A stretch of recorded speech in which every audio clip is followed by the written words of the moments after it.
என்னுடைய சுய முயற்சியாக நான் எப்பொழுதும் வீட்டு பாடங்களை உடனுக்குடன் செய்து தெரியாதவற்றை அப்பொழுது ஆசிரியர்களிடம் கேட்டு வருவேன்.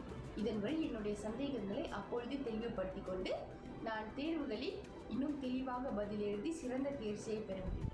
2025ஆம் ஆண்டு SPM தேர்வில் எனக்கு 11 ஏக்கள் கிடைத்துள்ளது.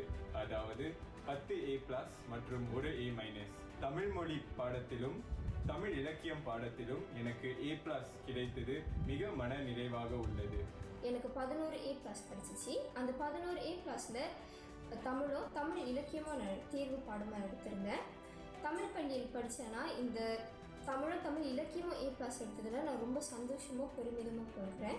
நான் ஸ்டேட் A எடுத்ததுக்கான காரணம் என்னுடைய விடாமுயற்சியும் என்னுடைய பெற்றோர்களுடைய பிரார்த்தனை மற்றும் எனக்கு கிடைத்த சிறந்த ஆசிரியர்கள் தான் நான் சொல்லுவேன். அடுத்தடுத்து SPM எழுத போகிற மாணவர்களுக்கு நான் சொல்ல விரும்புவது என்னன்னா, விடாமுயற்சி மற்றும் பெற்றோர்களோட அறிவுரையும் கேட்டு நடந்துக்கோங்க. நான் ஸ்டேட் A பெற்றுள்ளேன். இதற்கு முக்கிய காரணம் எனது அம்மாவும் எனக்கு பயிற்றுவித்த ஆசிரியர்களும் இங்கே. அது மட்டுமின்றி எனது கடின உழைப்பும் விடாமுயற்சியும் இதற்கு மற்றொரு காரணமாக அமைகின்றது.